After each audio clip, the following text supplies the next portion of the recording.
하는 제목을 말씀을 전하겠습니다. 좋은 소식을 전하며 살라. BC 490년경에 저 그리스 해안에 있는 마라톤이라고 하는 지역에서 그리스의 한 도시국가인 아테네와 그 당시 강력했던 제국 이 페르시아와의 전투가 벌어졌습니다. 그 당시 아테네 군사는 1만 명 정도였고 페르시아 군대는 10만 명이었습니다. 10배나 많은 적과 싸워야 했던 그 아테네였습니다. 여러분, 그 당시에 아테네 시민들이 자녀들을 군 전쟁터에 보내고 얼마나 마음이 졸였겠습니까? 그렇게 큰 제국과 싸우게 됐으니까. 그런데 전쟁은 보게 되면 숫자도 중요하지만은 이 총사령관의 전략과 전술이 굉장히 중요합니다. 그런데 그 당시에 이 전쟁에서 아테네 군의 전사자가 200명이었는데 비해서 이 페르시아 군사는 6,400명이 전사했습니다. 그리고 이 페르시아가 퇴각을 합니다. 후퇴하는 거예요. 그때 바로 한 병사가 아테네까지 달려가서 기뻐하라, 우리가 이겼다라는 말을 외치고는 숨을 거두었습니다. 그것이 마라톤의 유리 아닙니까? 처음 이 마라톤이 시작될 때 바로 그래서 그 거리가 42.195로 했는데 사실은 정확한 거리는 아니지요. 그리고 역사적으로도 과연 그 당시에 그 거리가 꼭 42.195냐 아니면 그 당시에 그 소식을 전했던 그 병사 이름이 뭐 페이디피데스라고 하는데 그 사람이냐 하는 것은 논란이 많이 있지만은 분명한 사실은 아테네가 전쟁에 승리했고 그 소식을 전한 병사가 있었다는 사실입니다. 여러분, 그 당시에 이 아테네 시민들에게는 그 소식이 얼마나 기쁜 소식이었습니까? 전쟁만 졌더라면은 자녀들도 다 죽었을 것이고 자기들도 포로 붙잡았을지 모르는데 그 전쟁의 승리의 소식은 너무나 기쁜 소식이었습니다. 오늘도 보게 되면은 이 마지막 절에 15절에 좋은 소식을 전하는 자들의 발이여 라고 말합니다. 좋은 소식을 전하는 사람들의 발은 아름답다라고 말하죠. 이사야 52장에 나오는 그 말입니다. 이사야 52장에 보게 되면 7절에 좋은 소식을 전하며 평화를 공포하며 복된 소식을 가져오며 구원을 공포하며 시온을 향하여 이르기를 내 하나님이 통치하신다 하는 자의 산을 넘는 발이 어찌 그리 아름다운가. 아름다운 소식을 전하는 사람들의 그 발이 아름답다라고 그렇게 말하고 있습니다. 여러분, 지금 세상은 이 소문, 소식이 얼마나 많습니까? 우리가 라디오를 틀든지 TV를 켜게 되면 수많은 소식, 수많은 소문들 쏟아 나옵니다. 거기에 보게 되면 좋은 소식도 있지만은 사실은 안 좋은 소식들이 훨씬 더 많습니다. 평화를 알리는 소식은 좋겠지만은 전쟁이나 지진이나 기근이나 많은 범죄, 죽음의 소식은 인간을 우울하게 하죠. 여러분, 인간의 최대 관심이 무엇이겠습니까? 인간의 관심은 어떤 말 할지라도요, 사람들에겐 돈에 관심이 있고 명예에 관심이 있고 권력 그리고 쾌락 그런 거에 관심이 있습니다. 그런데 여러분, 돈, 쾌락, 권력, 지위 이런 관심 갖다가도 사람이 병들어 죽게 되면은 그런 것이 아무 소용이 없는 거예요. 병들어 죽게 되면은 많은 돈도 지위도 쾌락도 쓸모없어요. 그때는 뭘 중시합니까? 건강이 중요하구나 생각하지 않습니까? 건강. 그렇기 때문에 사람들은 이 웰빙, 잘 사는 문제 많이 관심 갖다가 또 최근에는 웰다잉, 잘 죽는 문제 많이 얘기하지 않습니까? 그러니까 사람의 최고의 관심은 뭐예요? 생명 문제입니다. 생명 문제. 죽음의 문제, 생명 문제, 이것이 여러분 사람에게 가장 큰 관심이고 중요한 문제인 것입니다.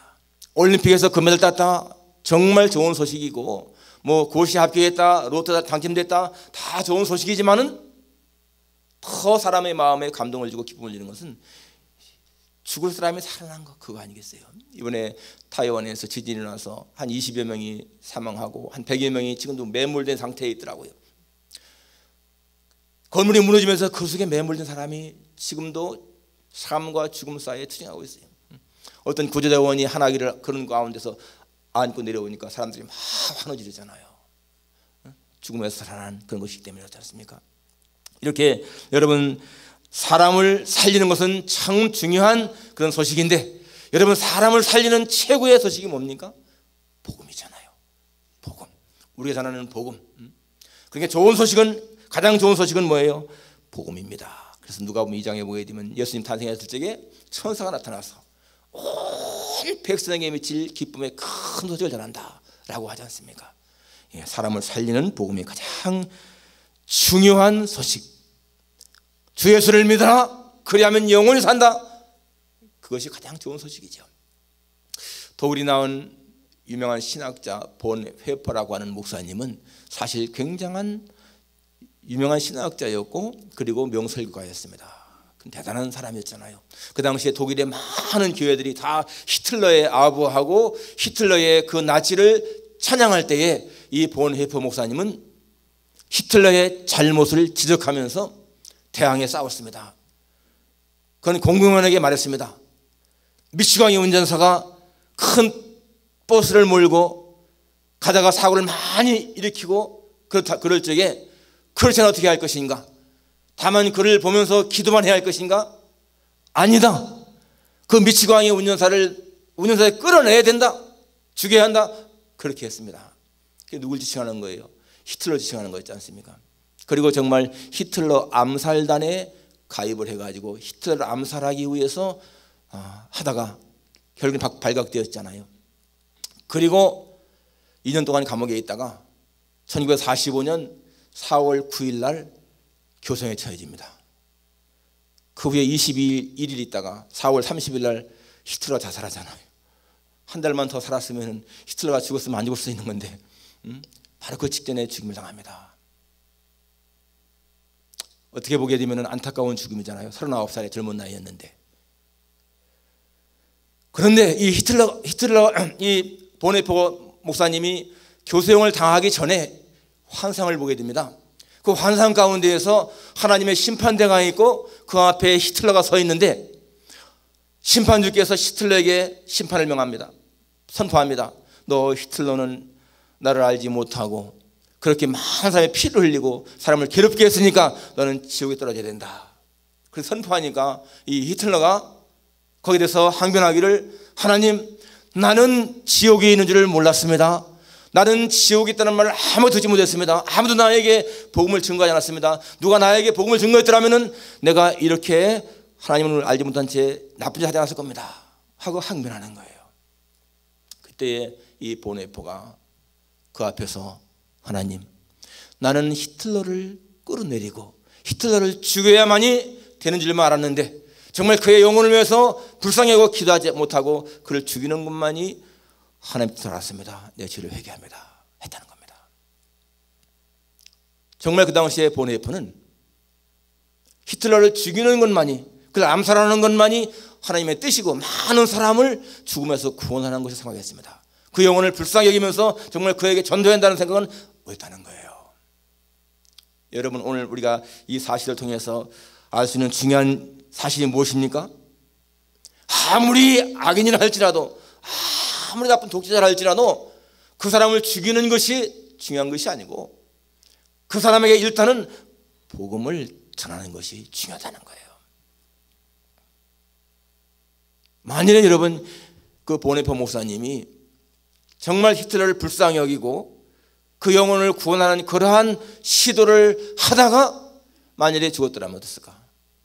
여러분 지금도 독일의 루터 교회에서는 이 보네포 목사님을 순교자라고 칭합니다. 그러지만은 복음적인 교회에서는 절대로 순교자라고 말하지 않습니다. 왜냐하면 보네포가 죽임당한 것, 교수형당한 것은 절대로 복음을 위해서 죽은 것이 아니거든요. 그는 히틀러를 암살하려고 했던 그 암살단에 가입했다가 발각돼서 죽은 것이지 복음을 전하다가 죽은 것이 아니라는 거예요. 그렇기 때문에 순교자가 될 수 없다는 것입니다. 많은 얘기 아니겠어요? 정말 그분이 히틀러한테 한마디 복음이라도 전하다가 만일에 죽었더라면 아마 순교자라고 했을 거예요. 그러나 그는 단순하게 그냥 그 사람 미치광이 운전사는 차에서 끝내야 된다 그것만 생각했어요. 그러니까 여러분 절대로 크리스천은 폭력적인 행동을 절대 옹호하지 않습니다. 어떠한 경우에도 폭력, 무력은 옳은 것이 아니죠. 인도의 간디는 예수님은 믿지 않았지만은 예수님의 정신은 아주 좋아했잖아요. 무폭력, 비폭력, 무장, 바로 그게 그분의 정신 아니었습니까? 최근에 뉴스를 보니까 북한의 정권이요 4년 동안에 이 김정은 그 정권 서구에서 200여 명이 숙청을 당했고 그 가운데 160여 명이 처형을 당했다는 거예요. 그 사람들은 전부 다 간부급입니다. 소위 말하면 이 군으로 말하면 별자리들 다 이상들, 그렇게 높은 자리에 있던 사람들이 160여 명이 처형을 당했다는 거예요. 우리도 다 알잖아요. 뭐 리영호라든지 뭐 또 무슨 뭐 현영철이라든지, 예? 자기의 삼촌까지 죽이지 않습니까? 그런 경우에 여러분 우리는 이렇게 생각할 거예요. 저 김정은이 누군가 김정은을 암살한다면 참 좋겠다. 아마 뉴스에 김정은이 암살당했으면요 많이 환호할 거예요. 그러나 과연 그것이 능사일까? 그 한 사람이 죽는다고 해서 통일될까? 그건 알 수 없는 것이죠. 오히려 정말 어떤 나만의 아주 존경받는 목사님, 누구나 다 인정하는 그런 목사님이 한번 공개적으로 김정은에게 전도한다든지. 여러분 미국의 그 로드맨 농구 선수 김정은의 친구라고 하잖아요. 북한을 자주 하잖아요. 그 사람이 믿음이 있다면 좀 좋겠는데 믿음이 전혀 없는 사람.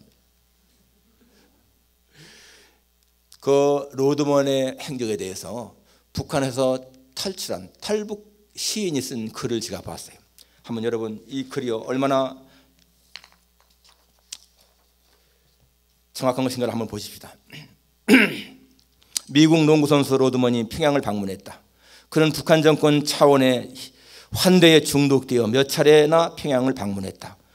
독재자를 옹호하는 그의 발언에 세계 언론과 여론이 분노를 넘어 조소를 보냈다. 북한은 독재로 주민들에게 전체주의 질서와 양심을 강요하지만 자유세계는 다르다. 언론과 여론의 감시에 누구나 노출되어 있어 스스로 인격을 다듬지 않으면 안 된다. 탈북자인 나도 로드먼을 비판할 자유가 있다. 그래서 그를 향해 공개 편지를 썼다. 그 편지를 이 방송을 통해 전하려고 한다. 여러분 이 기자의 편지 한번 보십시오. 공개 편지죠. 로드먼 안녕하십니까? 나는 당신의 친구라는 그 김정은의 나라에서 목숨 걸고 탈출한 탈북 시인 장진성이라고 합니다. 평양에서 얻은 알코올 중독 때문에 요즘 재활원에서 치료를 받는다는데 건강은 많이 회복되었습니까? 이 로드먼이 평양에 가서 아주 환대를 많이 받고 술을 많이 마셔가지고 알코올 중독이 됐다는 거예요. 로드먼, 나는 돈 때문에 시작된 당신의 첫 방북이 독재자에게 아부하는 정신적 타락으로 이어지는 데 대한 동정과 충고를 금할 수 없어 이렇게 공개 편지를 씁니다. 당신은 늘 김정은을 친구라고 말합니다.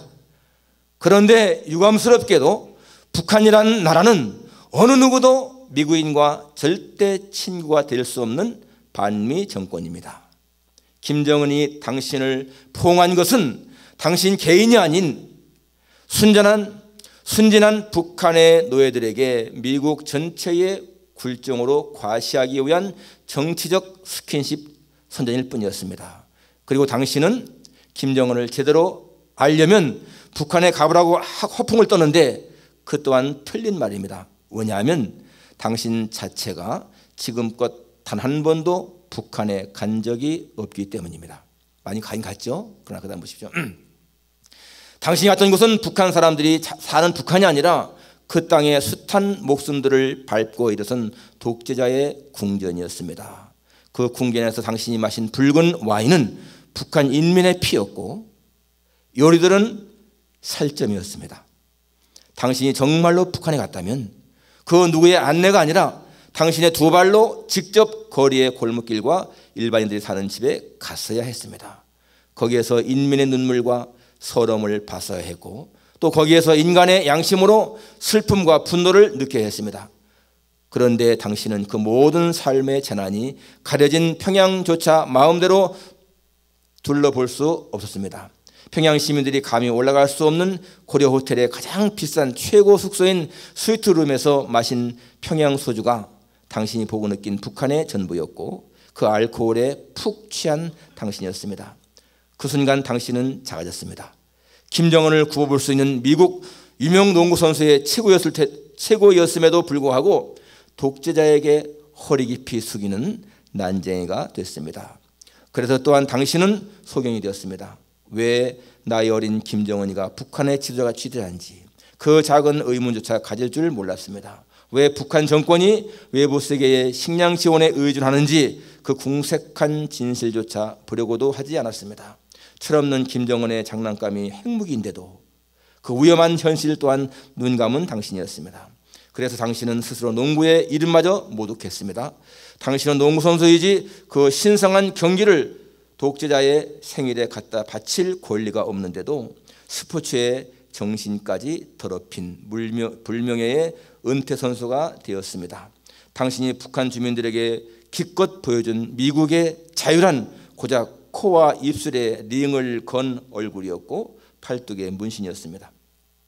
그 이상을 기대했던 북한 주민들에게 당신은 오히려 독재자에게 열광하는 미국의 나쁜 자유를 보여주었습니다.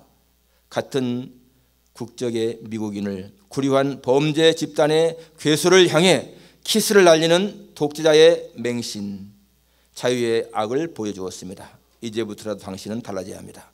알코올 치료가 아니라 무너진 자유시민의 정신을 다시 일으켜 세워야 합니다.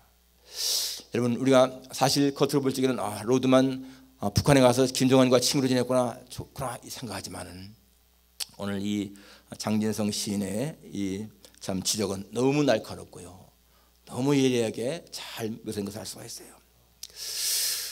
그러할지라도 여러분, 정말 우리가 그러한 김정은, 정말 수많은 사람들을 그렇게 죽이고 공포정치를 펼치는 그에게도 우리는 복음을 증거하는 사실을 기억해야 됩니다. 오늘 본문에 보게 되면 23절에 누구든지 주의 이름을 부르는 자는 구원을 받으리라. 여기 누구든지라고 하는 말을 기억하십시오. 누구든지라고 하는 말에는 제약이 없습니다.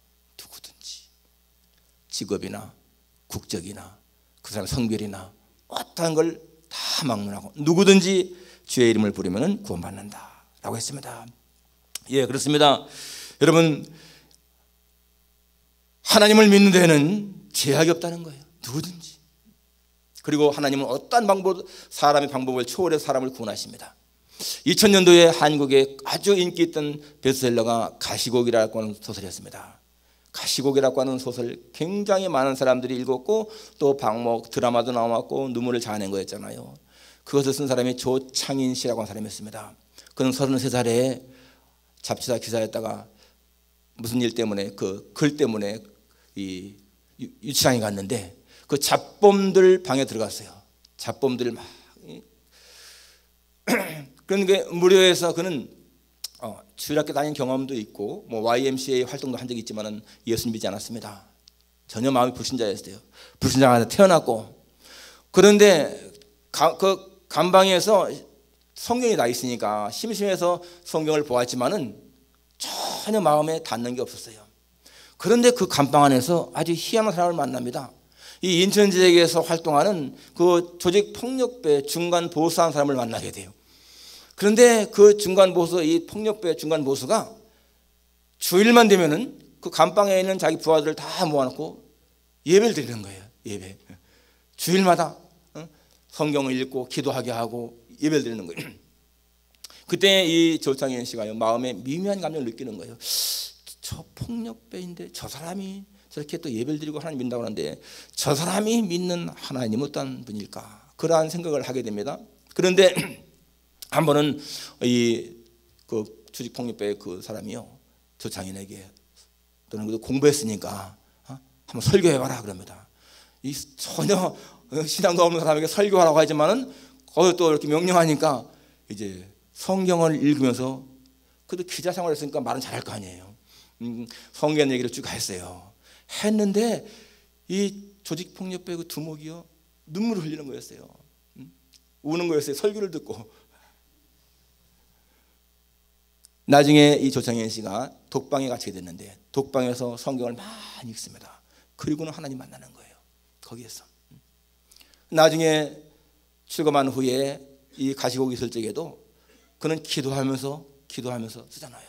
가시곡의 내용도 정말 전도의 한 내용이지 않습니까? 그리고 그는 그 소설을 쓸 적에 밤 12시부터 새벽 6시까지 썼다는 겁니다. 여러분, 그 사람이 감옥에 들어갈 적에, 누가 그 사람이 감옥에 나올 적에 예수 믿는 사람들 거 생각하겠습니까? 누가 그 조직폭력배 중간 보스를 통해서 그렇게 관심 갖게 되고 예수 믿을 줄 누가 생각했겠습니까? 하나님의 역사는 너무나 신비한 것이죠.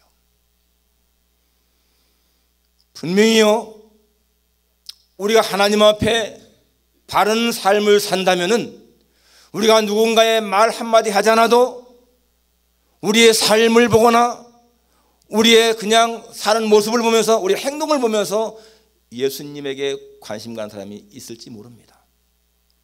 성경은 말씀하잖아요. 너는 세상의 빛이라, 세상의 소금이라. 하나님 우리로 하여금 세상의 빛이 되거나 소금이 되거나 라고 말하지 않고 이미 너는 세상의 빛이고 소금이라는 겁니다. 그러니까 소금과 빛의 역할을 잘 감당하면은 거기에 따른 효과가 나타나는 것입니다. 그러므로 너희는 너의 착한 행실을 통하여 하늘에서 너희 아버지께 영광을 돌리게 하라 라고 했습니다. 우리가 사람들에게 빛을 발하는 것은 우리의 착한 행실이라는 겁니다. 착한 행실을 볼 때에 사람들은 하나님 앞에 영광을 돌리게 된다라는 것입니다. 물론 우리는 말로도 전파해야 되고 열심히 전도해야 되겠지만은 우리의 삶 자체가 가장 중요한 거예요. 우리의 삶이, 우리 사는 모습이, 우리의 행동이 정말로 하나님 믿는 사람의 모습을 보인다면은 바로 그 자체가 전도가 되는 것이지 않습니까? 여러분, 지금은요 얼마나 많은 사람들이 이 크리스찬으로서의 빛을 발해야 되는데 오히려 빛을 가리는 경우가 얼마나 많습니까?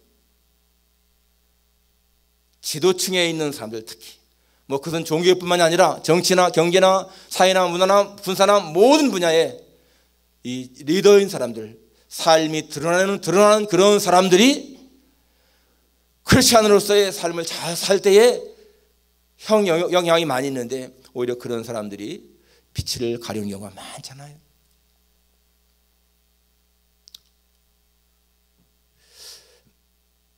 오늘 본문에 보게 되면 14절 중요합니다. 그런데 그들이 믿지 않는 일을 어찌 부르리요?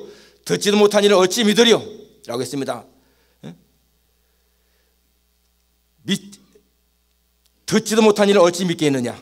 전파하는 자가 없이 어찌 듣겠느냐? 들어야만이 믿을 것이고요, 전파해야 듣는다 그 말이잖아요. 그러니까 우리 여러분 정말 이 하나님의 말씀을 듣는 것이 얼마나 중요한 것인가를 기억해야 됩니다. 믿음은 들음에서 난다. 17절에 나오죠. 믿음은 들음에서 나며 들음은 그리스도의 말씀으로 말미암느니라. 그러니까 하나님 말씀을 듣는 것이 참 중요한 거예요. 여러분, 내가 믿음이 약하다라고 한다면요, 내가 하나님 말씀을 제대로 못 들었기 때문에 그렇습니다. 하나님 말씀을 잘 듣게 되고 깨닫게 되면 믿음은 성장하게 되어 있습니다. 그러니까 여러분, 그렇게 이 주간 성경 읽기 강조하는 거, 성경 읽으라 강조하는 거,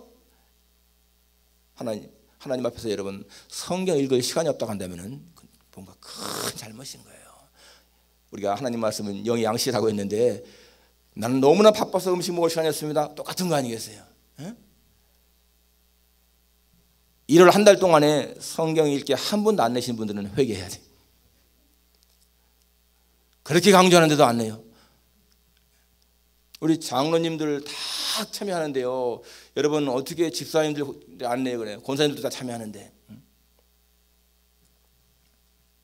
그리고 예배를 잘 참여할 이유도 있습니다. 예배를 바르게 참여하게 되면 당연히 믿음은 잘하게 되어 있어요. 여러분, 주일 예배, 수요일 예배, 주일 새벽, 세일 모임, 성경 공부 이런 것은 필수라고 생각해야 돼요. 필수 과목. 제가 금요 기도회라든지 매일 새벽 기도는 매일 나오라고 못하겠습니다. 그건 여러분 초이스, 선택이야, 선택. 대학에 가도요 필수 과목이 있고 선택 과목이 있습니다. 선택 과목은 내가 안 선택해도 상관없어요. 그러나 필수 과목을 선택하지 않으면, 공부하지 않으면 절대 학점 안 나오고 학위 못 받습니다. 우리 신앙생활의 필수 과목은 주일 예배, 수요일 예배, 주일 새벽. 그것도 두 달에, 아니 한 달에 한 번이잖아요. 두째 주일, 다음 주일인데. 그리고 세일 모임, 세일 예배, 또 주일 오후 성경 공부, 이런 건요 필수 과목이에요. 빼지면 안 돼.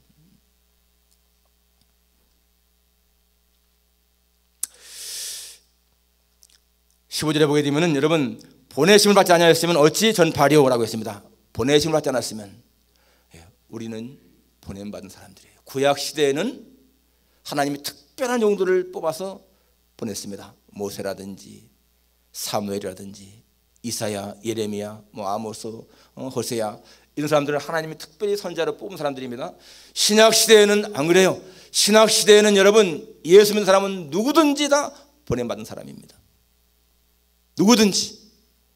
그러니까 복음서 마지막에 보게 되면 마태복음이나 마가복음이나 너희는 온 천하 다니며 만약에 복음을 전파하라 하고 너는 가서 모든 족속으로 제자를 삼으라 하지 않습니까? 예외가 없다는 거예요. 목사나 선교사뿐만이 아니라 누구든지 다 보냄받은 사람, 누구든지 다 복음을 전할 사람으로 그렇게 우리는 부름받았다는 것입니다. 그래서 여러분, 우리는 보냄받은 자들로서 사명을 감당해야 되는데 때가 있죠. 때를 놓치면 안 됩니다. 무디 목사님의 전기에 보면 그분이 아주 가슴 아파하는 정말 과오 하나를 말하고 있는데, 그 시카고 전도 대집회를 했을 적에 그날 밤에 많은 사람이 모였습니다. 거기서 막 설교하는데 이 무디 목사님의 마음속에 종말에 대해서, 심판에 대해서 설교하라고 하는 마음이 감동이 왔다는 거예요. 그런데 그 심판, 종말은 내일 저녁에 할 걸로 예정되어 있었습니다. 그래서 이 무디 목사님이 그걸 억누르면서 그냥 그날 할 걸 했어요. 그런데 자꾸만 마음속에는 심판에 대해서 외치고 종말에 대해서 외치라고 그러는데, 그래도 자기는 내일 저녁에 하면 되지 하는 것으로 그냥 안고 말았는데, 바로 그날 밤에 시카고 대화재가 발생했지 않습니까? 시카고 전체가 다 불받아가지고 수많은 사람들이 다 죽었잖아요. 그때 그분이 내가 그날 하나님의 감동에 의해서 심판을 외치고 종말을 외쳤으면은 그 가운데 있던 사람 가운데 몇 명이라도 더 구원받을 텐데 하는 그런 후회를 했다는 것입니다. 여러분, 이 필라델피아 지역에 불신자가 죽어서 장례 지낸다라고 하는 소문이 나오면요, 우리는 책임의식을 느껴야 돼요. 적어도 필라델피아 지역에 사는 사람인데 그가 예수님 모르고 죽었다, 장례 지낸다, 관심받게 이를 수도 있겠지만은 여러분, 적어도 이 필라델피아 지역에 사는데 그 사람이 예수님 모르고 죽었다니 어떻게 되겠어요? 우리가 전도 못했구나, 그런 책임감은 느껴야 되지 않겠어요?